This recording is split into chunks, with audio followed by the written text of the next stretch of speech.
Hi, friends. Welcome again. We, Amy and David, are the founders of the Holistic Academy 2025, and we're thrilled to host our next talk today on fasting, a gateway to healing your body, the enduring wisdom of abstinence.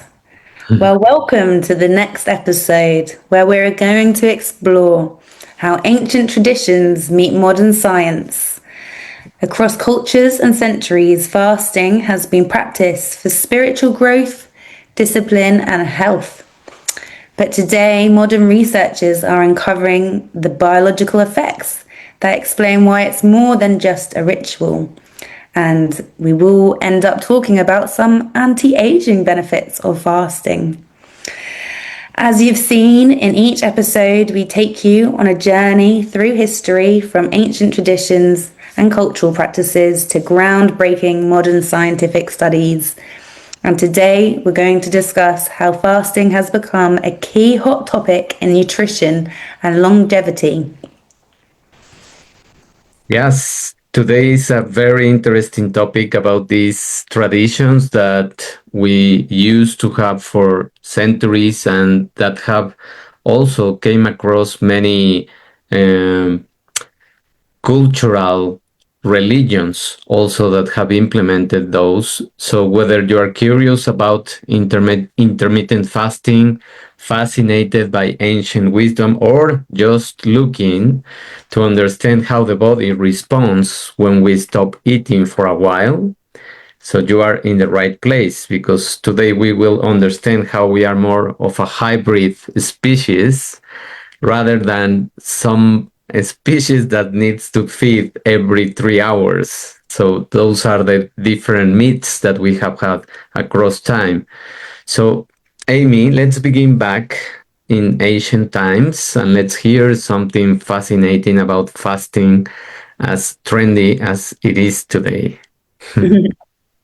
Yeah, it is quite a hot, trendy topic, but I think, well, back in ancient times, even before when we were hunters and gatherers, we wouldn't be able to access food throughout the day.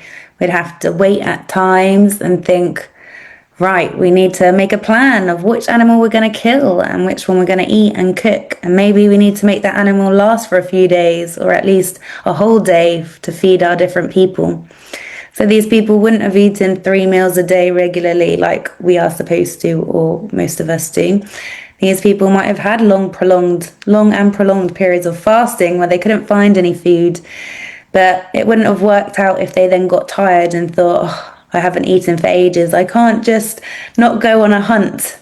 No, they would have still needed to go. So in fact, fasting has shown that it can at times increase energy and increase our mood.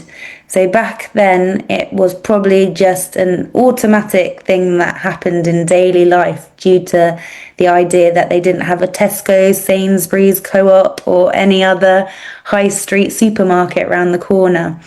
They had to go and hunt their food, so it would have been not as convenient as just when you're feeling hungry to go and buy something.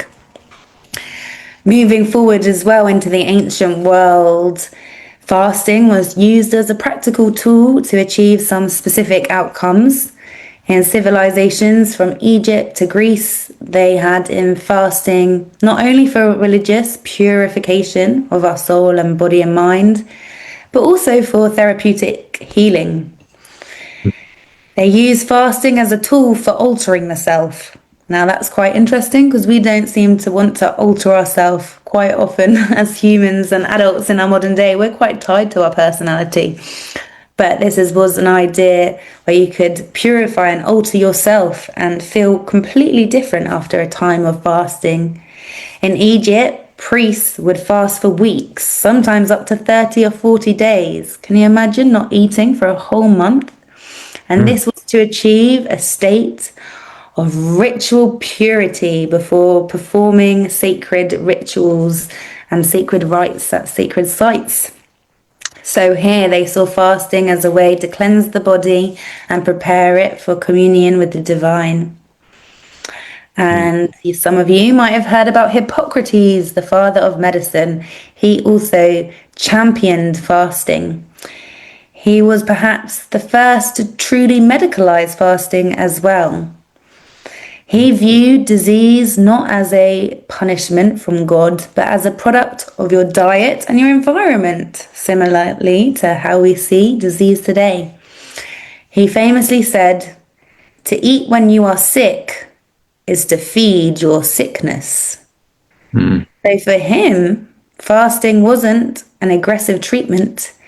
It was a way to get out of the body's way and let it use its own healing power.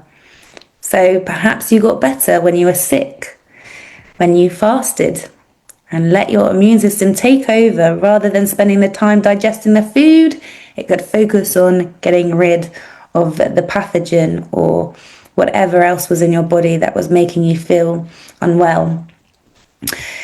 So he also had another powerful quote, this Hippocrates guy. He said, "Fasting is the greatest remedy, the physician within, the doctor within." So he viewed that our bodies as a microcosm of the universe with its own internal alchemist that can restore harmony, balance, ease, and health. He was essentially prescribing rest for the digestive system, and this is an idea, as we've seen, that's going to be echoed thousands of years later. But I must talk about Pythagoras because it's him, another Greek philosopher, that I find really compelling.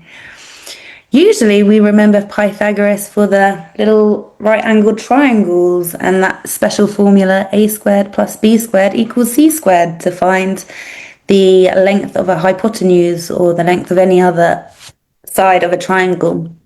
But he was also a massive fan of fasting. He used fasting to enhance our mental clarity, which was a practice absolutely required by his students. He viewed it as a technology to alter one's physical, mental, and spiritual state. So you needed to fast to be connected with your inner wisdom to be able to learn. Wow, that's just amazing how this ancient wisdom and Pythagoras is not also teaching us mathematics, but also how the body works without interfering. And I can agree on many things that were happening in this ancient wisdom, because I have even tried that part of not having food while performing a difficult task, for example, an exam, or this interaction that we are having right now. And when we are fasted, our brain starts pulling many of these fat that is stored in our bodies and converting it into ketone bodies that are much better fuel for the brain. That's why we are more clear, where we have more clarity when we are in a fasted state. So getting back to this mathematician who demanded a 40-day fast, imagine, from his students. So nowadays they don't even hold for, I don't know, half a day. So before they could even enter his school. So these are the discipline that we should have right now, and not the way it is. But most people think of it as a test of willpower. But the story is so much deeper than that. According to the accounts, according to all the history, Pythagoras himself was initially denied entry to the mystery schools in Egypt. The priest told him he first had to complete a 40-day fast, and he resisted, saying, "I have come for knowledge, not any sort of discipline." But they insisted that true knowledge had to be in experience, not just learn. And this is something that is extremely important to what we are doing right now with this Holistic Academy. We are trying to give you these lessons of the ancient world so that you can integrate the wisdom and not just consume the knowledge. So after the fast, he declared himself reborn. He said, "My center of being has changed. Before this training, I could only understand through the intellect. Now I can feel." So he saw fasting as an epistemological tool, a way to purify the mind, to make it a worthy vessel for wisdom. Wow. So that story is really cool, and I need to start telling my students in my lessons about Pythagoras and the real story behind it, and seeing if they want to fast 40 days before we learn the Pythagoras theorem. But yes, I think it's really interesting, this concept. It's really out there. Imagine any school student being denied food for 40 days, saying that that's going to increase their wisdom. You might think that they actually have a health problem or some more complex mental disorder for not eating that long, and anyone would be concerned to see a child not doing that. However, let's stick with Pythagoras and his bonkers ideas. Fasting was not just about food for him. He saw it as this spiritual exercise that's reflected in Greek philosophies. He saw fasting to help cultivate harmony, purification, and self-mastery. And there were several symbolic layers to this. He believed you had to purify the soul. And so then you had to detach from your earthly attachments. So fasting isn't just about not eating food, you're also fasting from being attached to other things, and perhaps also your passions, having a fast away from that. By restraining the body's appetites, the students showed a readiness to pursue the truth and wisdom rather than just out of a bodily pleasure. He also believed in harmony and balance. So he believed an ordered, harmonious universe was expressed with numbers and ratios. And fasting represented bringing the student's own life into balance and attunement with the cosmic order by limiting excess and cultivating moderation. Another part of his fasting philosophy was that silencing our body also helps awaken the mind, as the silence was required for inner stillness. Fasting actually quietened distractions of the body, so the intellect and perhaps our spirit could rise to higher understanding. And also symbolically, fasting, he thought, marked a death to the ordinary life and a rebirth into the Pythagorean way.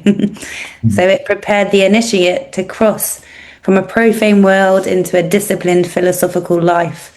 So it teaches you sort of the discipline and the attention and the devotion you need if you really want to pursue the truth and knowledge. It also helps, I guess, with fasting, and in the same way with Pythagoras, that you detach from this material world. So you might reject things that are impure, things like violence, and also just overindulging and being greedy. So in that way, you could become more harmonious.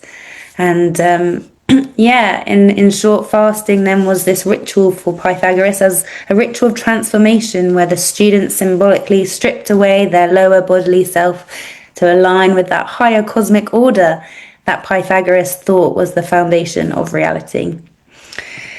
Well, just amazing, how interesting. So Pythagoras wasn't just about right angle triangles as we are taught in school today. Fasting was a practice to initiate deeper learning and gain spiritual truths.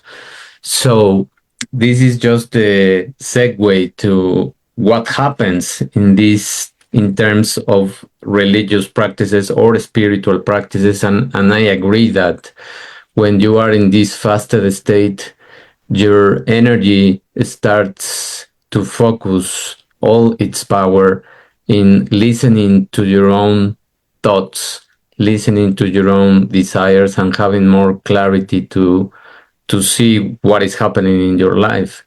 So tell us what happens with religion, Amy. Well, we know today quite a lot of religions like to ritualize fasting practices. But yes, as as in history, world religions became more structured, they formalized fasting as a central pillar to faith. So it was no longer a personal practice, but something sacred, communal, and an obligation with a deep theological meaning. For example, it became a method for atonement in Judaism with Yom Kippur, and a penitential imitation of Christ in Christianity with Lent. This means sort of embracing a deep interior sorrow for sin, but also combining a commitment to repent and turn away from evil towards God. So this idea in religion was expressed through acts of conversation, fasting, prayer, and service. Fasting has also been viewed as a path to purification in Eastern religions like Hinduism, where it's deeply connected to Ayurveda, that ancient medical system. And this teaches that fasting gives our digestive organs a real rest and time to cleanse the body from any toxins. And in Islam, if you have any friends who might be Muslim, they commit to a really long fast in Ramadan. And this is a way to cultivate empathy and God consciousness. So a full month of complete abstinence from all food and even water from dawn until sunset. It might be really hard for the average person to do, but this whole community of people in the world do it regularly. So it's obviously hugely beneficial and hugely sacred. And for them, the core purpose is to cultivate taqwa or God consciousness, but it's also to be part of their social culture, to build empathy for each other, empathy for the poor, experiencing hunger firsthand. They'll be able to empathize more with that, which reinforces their duty of charity. In recent times, though, things are a little bit different, I think, because fasting has become also outside of religion, used for political protests and different purposes. Following a Protestant Reformation, which shifted from fasting from a church mandate to individual choice, the practice evolved along two secular paths. One revived the ancient therapeutic tradition, who promoted fasting as a natural cure for disease, and the other transformed fasting into a powerful tool of non-violent political protest, where some of you might remember Gandhi. He's famously fasted for a long period of time to challenge British rule in India. And there are other people in the modern time who might disagree with some actions or decisions that will fast as well as a deep protest.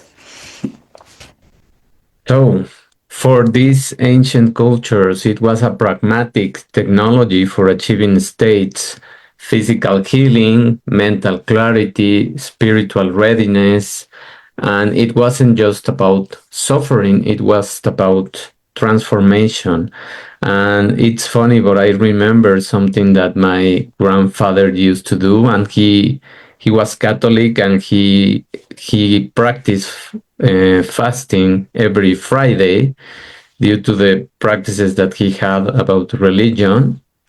And it is funny, but he aged much better than my grandmother that didn't used to practice that. And he also walked much more, and he had a clarity when he was 90 years old or something like that was envious of him.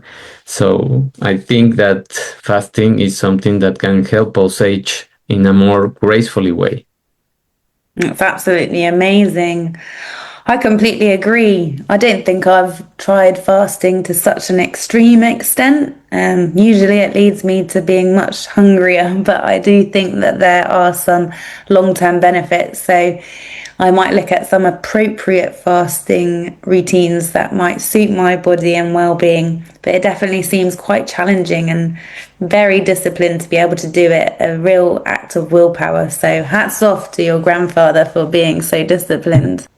But But yeah, so moving to modern science, David, we have so many different dieting cultures. I know today we're not looking at diets, but mainly fasting.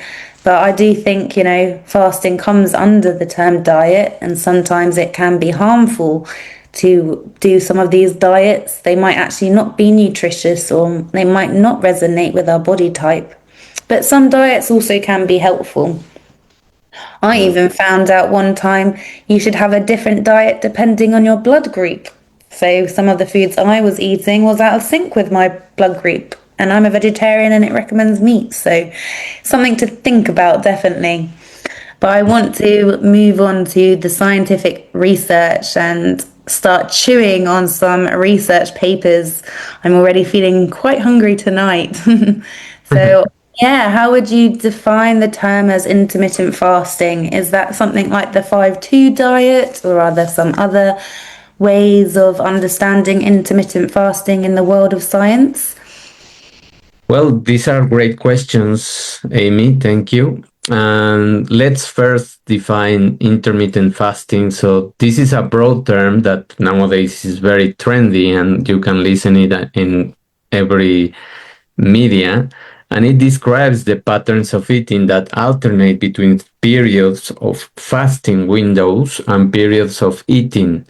So it is not as strict or as, let's say, as suffered as other practices that leave you like 10 days, 15 days, 20 days, or even 30 days without food.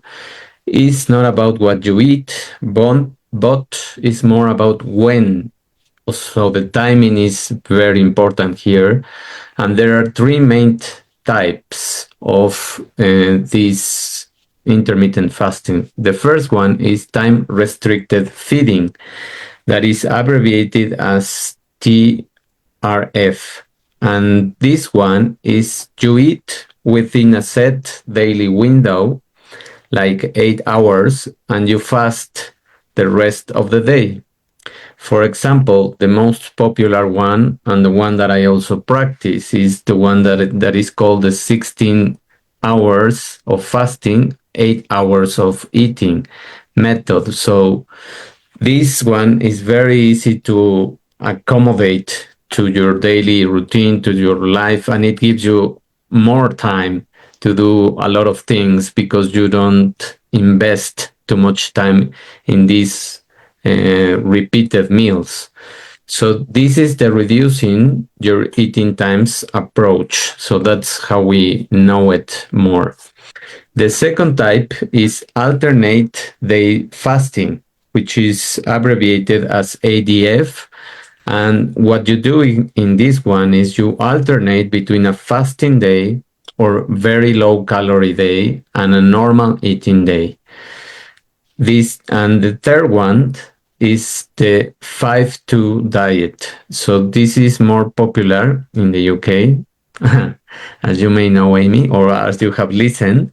And you eat normally 5 days a week, and on 2 non-consecutive days, you eat very little, about 500 to 600 calories.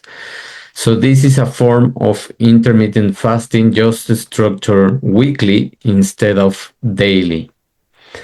So yes, there are both forms of intermittent fasting and just with different rhythms, and we can use many of these ones to integrate in our own routines. And of course, I usually what I do is that I say, just try what works for you and see how your body is responding to these fasting periods. And also for women, we will talk more later, but I can just advance you that women don't need to fast the whole month if they are practicing this intermittent fasting, because they have to um, integrate the fasting period with the ovulation period. So you have to pay attention to those things. Wow, thanks, David. That's really interesting. I've never thought about that, your women's monthly cycle is also really important to match your fasting routine and your nutrition and diet, but definitely affects me if I haven't looked after myself in the month with the right foods and the right routines. Mm. And I like that first one you talked about is quite a new concept for me. I was listening to it on some podcast the other day about reducing your time. So having those 16-hour window of fasting and then 8 hours in the day eating. So as you said, you do it. What sort of times is that? Sort of between 11 o'clock and 7 p.m. that you try and eat in the day, or do you manage it differently if you have a busier nighttime routine? Is that sort of the recommended idea of how that one works?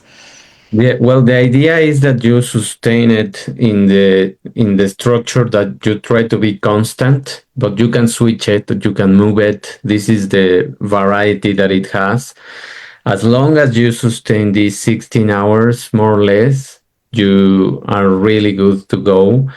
And what I do is, for example, my breakfast, let's say, starts at 11 a.m. and then I eat one more time at 4:30 or 5 p.m. and from there until the next day. And it works for me. Usually, I even go to the gym and do exercise in a fasting state, and I have plenty of energy to do the exercise. In fact, I think I'm much better at exercising than before. Before, when I did some snacks in the morning or some things that I just consume, for example, a piece of fruit or some nuts that I used to consume, I felt less energy. So it is true that our digestion takes a lot of energy, and you can just verify it by trying it and implement it.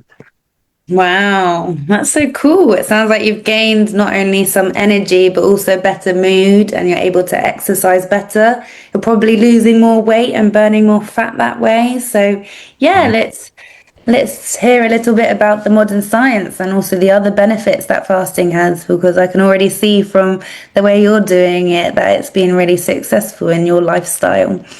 Mhm.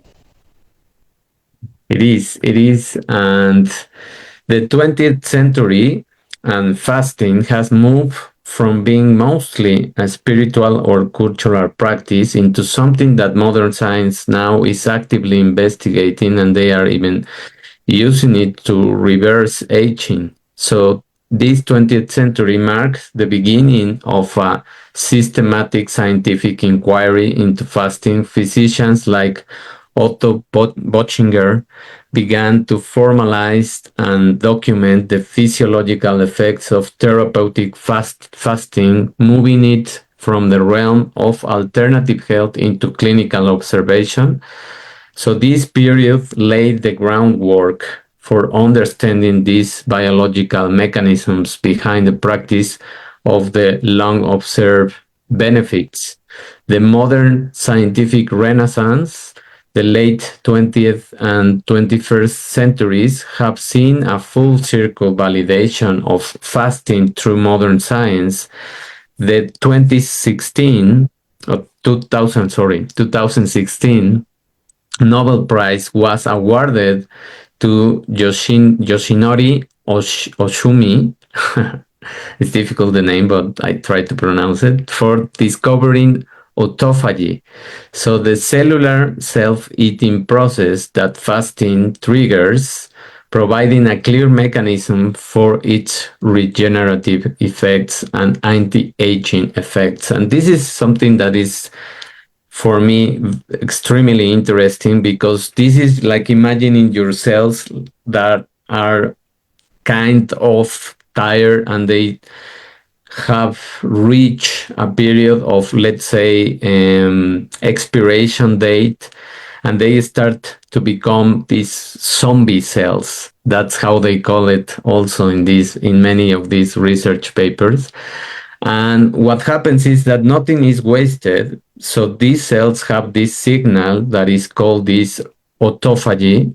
And when this fasting mechanisms and messengers start circulating around the cells and signaling that it's time to let go these kind of cells.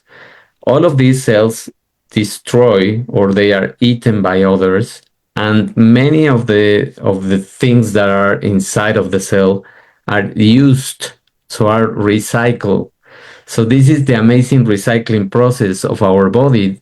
And this breakthrough has fueled a new era of research and clinical application with figures nowadays like Dr. Jason Fung, who argue that our modern pattern of constant eating keeps insulin chronically high, which tells our body to store fat, and this leads to insulin resistance, so we develop diabetes type 2. So, using this intermittent fasting approach, he was able to reverse type 2 diabetes by targeting insulin resistance. And he has a very famous book. First one is the Obesity Code, and he has another one right now that talks about this research more in depth. And there is another very important researcher that has done a lot of studies of fasting mimicking diets. His name is Walter Longo, and he developed this fasting mimicking diet to promote longevity and reduce biological age. And it can even promote stem cell growth, which these are the cells that can replenish your whole body and renew yourself. So he recognized that while prolonged water only fasts are powerful, they are not feasible for or safe for everyone. So he engineered a solution which is called this fasting mimicking diet, or FMD. And this is a fascinating concept also because it's a 5-day plant-based low calorie program that provides micronutrients, but is designed to trick the body's nutrient sensing pathways into its fasting. So you get the benefits of the stem cell regeneration, the reduction in risk factors for aging and disease, without the extreme burden of a water-only fast. And the results from his clinical trials are really compelling. 3 cycles of this FMD were shown to reduce participants' biological age by an average of 2.5 years. So imagine returning your clock 2.5 years every time you practice these 3 cycles. So you will be really young in terms of your biological age when you commit to these practices, let's say 3 times per year. So they are not just showing aging, they are reversing it into a cellular level. Wow, that's fascinating. I can't wait to get lose 2.5 years with 3 fasts. And at least it says you can still eat a few plant-based things along the way, because I would want to chew my face off or my house off if I wasn't able to. I get hungry all the time, and certainly really like strong hunger pains, but definitely worth it if there's a shortcut, and this sort of FMD cycles, fast mimicking diet cycles will work, then it's definitely worth a try. Sounds perhaps more healthy than and sustainable than constant years of Botox and money. It's probably also very cheap and might even save you money if you do a fast, as you don't need to buy meals for the day. So yeah, I'm going to look up that a little bit more. And I've also heard a little bit about that researcher, Walter Longo, him being that biogerontologist, which I've learned is someone who studies the process of aging. He's just published a book called Fasting Cancer. So he is suggesting here that cycles of fasting, these fasting mimicking diets, can help prevent cancer and boost the effects of chemotherapy and treatment, also reducing some side effects. So this is preliminary studies into the amazing healing and health benefits that we might have from fasting. In animal studies, he was sharing that fasting showed lower growth signals like insulin and IGF-1, which cancer cells often depend on. And the mice that fasted before any chemo sometimes showed a slower tumor growth and fewer toxic effects. So this is intriguing evidence that fasting may sharpen our immune system responses against cancer. However, even though his book sounds super interesting, he's only done a small sort of pilot study on humans.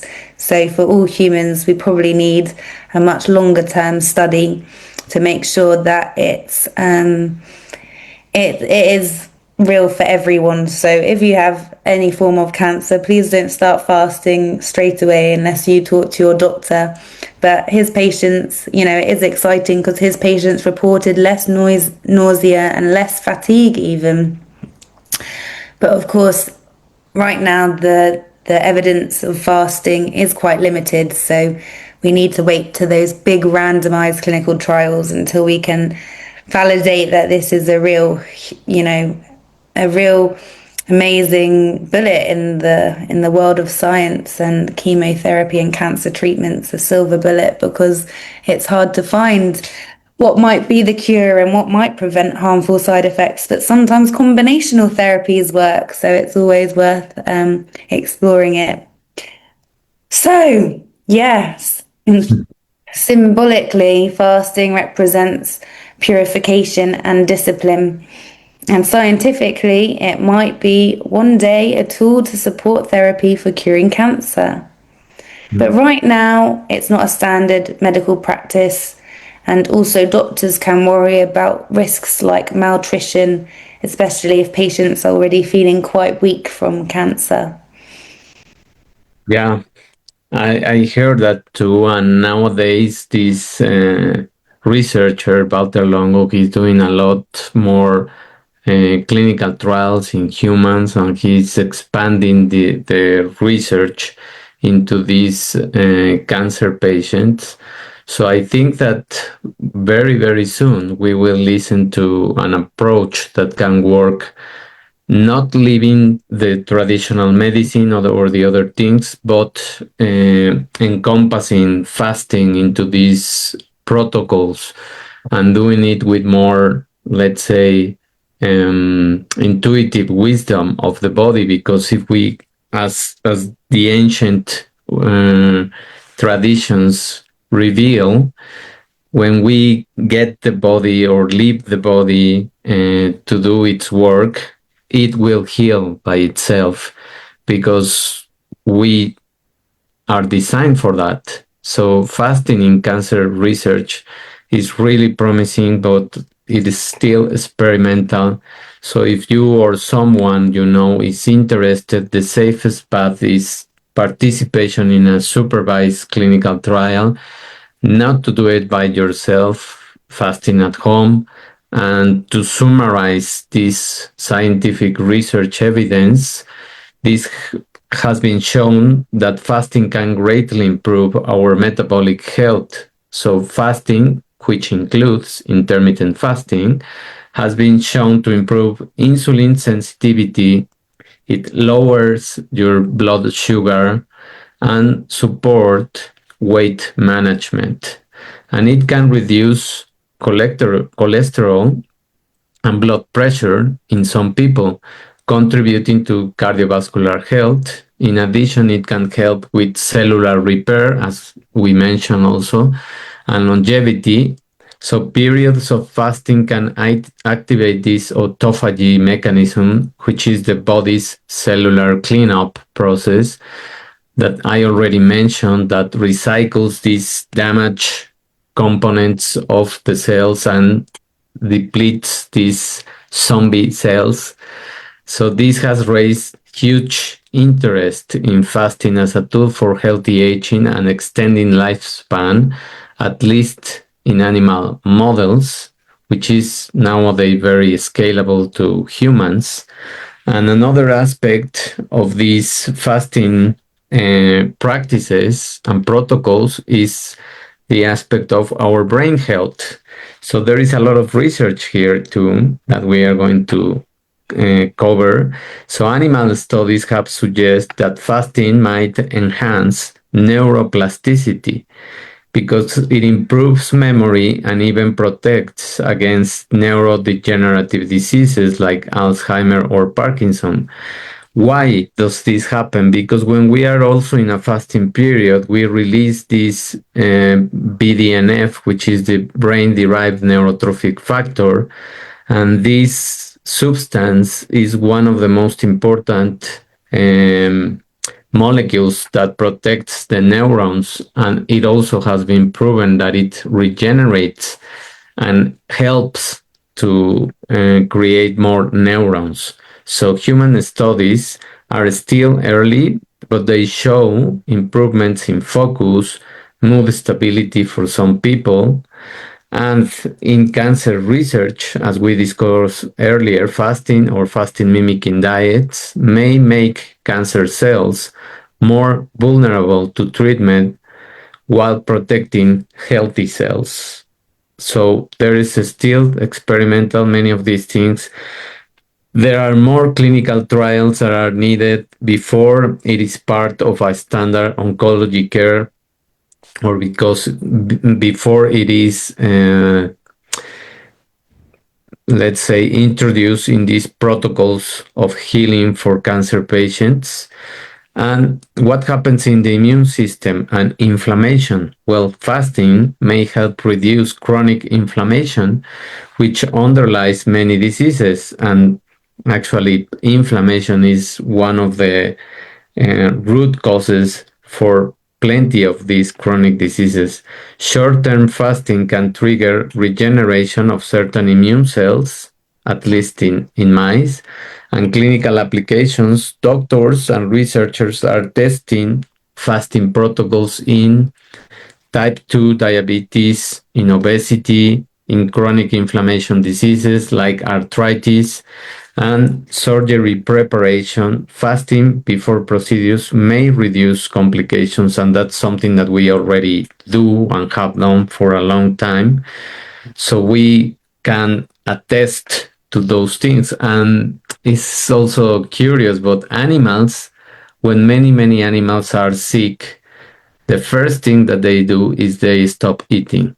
So this is something that is just for them is logical, is intuitive, and what they do is that they protect themselves while they feel sick.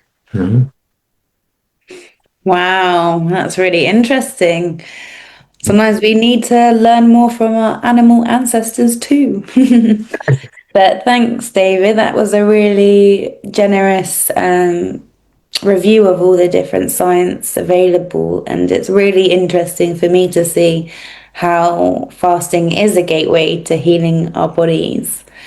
I think ultimately, overall, we all need balance. So we need to be careful that, as you said, with women, that we have a balance with fasting on our in our cycles. But we also know that it does tap into our natural biological programs, and we've evolved with it as we did with our ancient ancestors who didn't have access to food all the time and needed to hunt and gather for the times when they were going to feast. We need to also have a balance that fasting isn't for everyone. It might be for some people. People with conditions like diabetes on insulin or eating disorders and pregnancy, they will probably not be advising fasting and would require medical supervision. And I think we haven't touched on it, but there's a huge culture for women as well of our body image, and for some people, women might fast as well, in a way that's not for spiritual purification, but more to try and feel that they feel good in their thinner body, as it seems to be sort of the standard, that the beauty that's epitomized in our modern day, this thin, tiny body.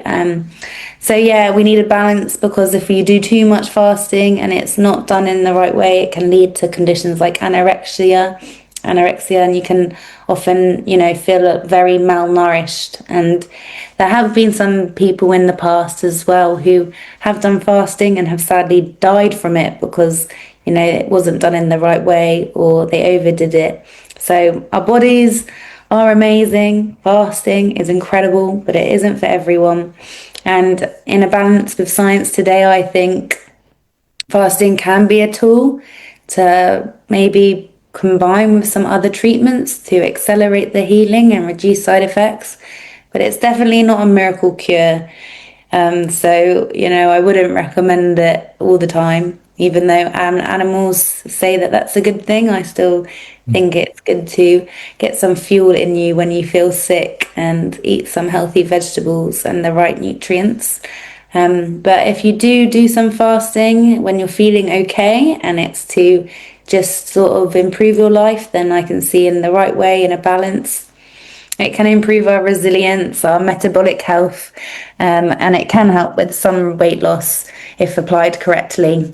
So, yes, we must watch what we eat. So I think it's very important, and we must ask our doctors too before we do some wild fasting exercises. But that famous saying, food is medicine, I like that, and we should be reminded of that. Watch what you eat, watch how often you eat, and hopefully you can take away from this episode that fasting can also be therapeutic in the right context and setting. So, interesting episode today. Thank you, David.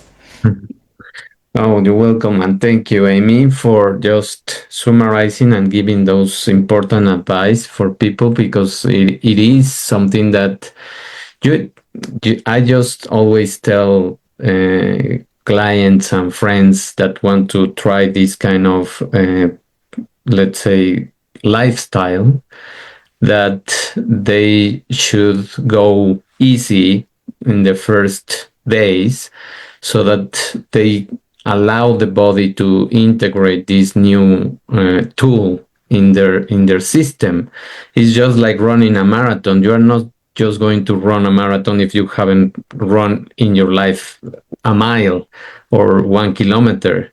So let's start by just adjusting to the pace and the rhythm, and then you can increase these windows until you get to the 16:8, which is the most, well, is the easiest one that you could follow, no?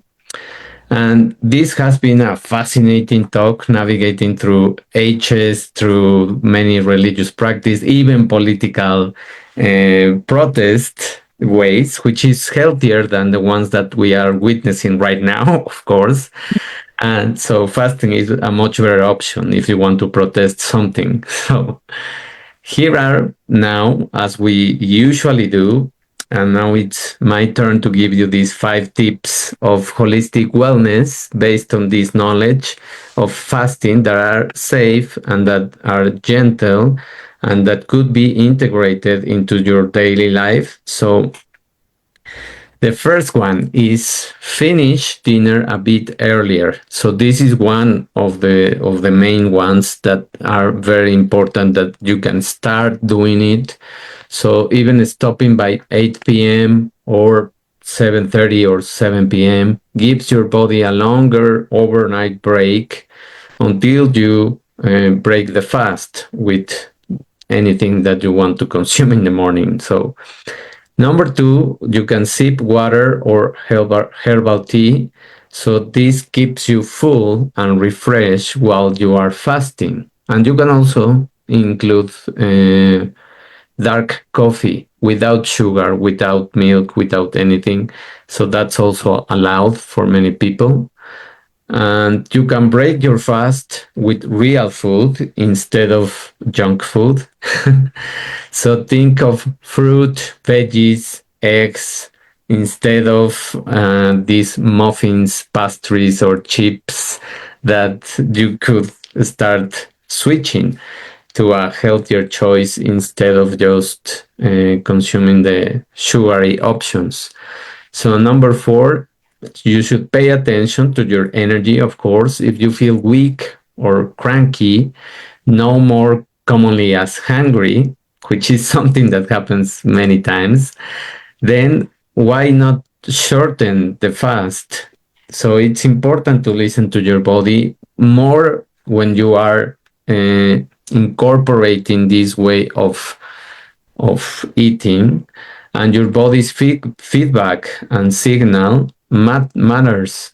So what I also recommend in this process while adapting your body is just make it half an hour, in half an hour pieces or blocks of or increments of time.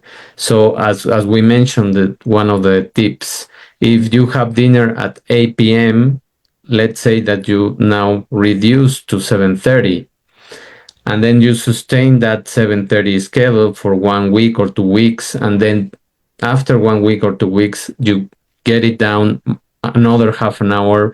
So now instead of 7:30 it's going to be 7, and you go like this until you arrive to these 16 hours of fasting.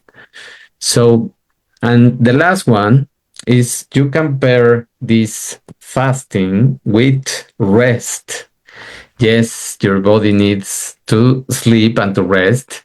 A walk, deep breaths, or good sleep makes fasting more effective, and it also starts aiding the healing process of your body.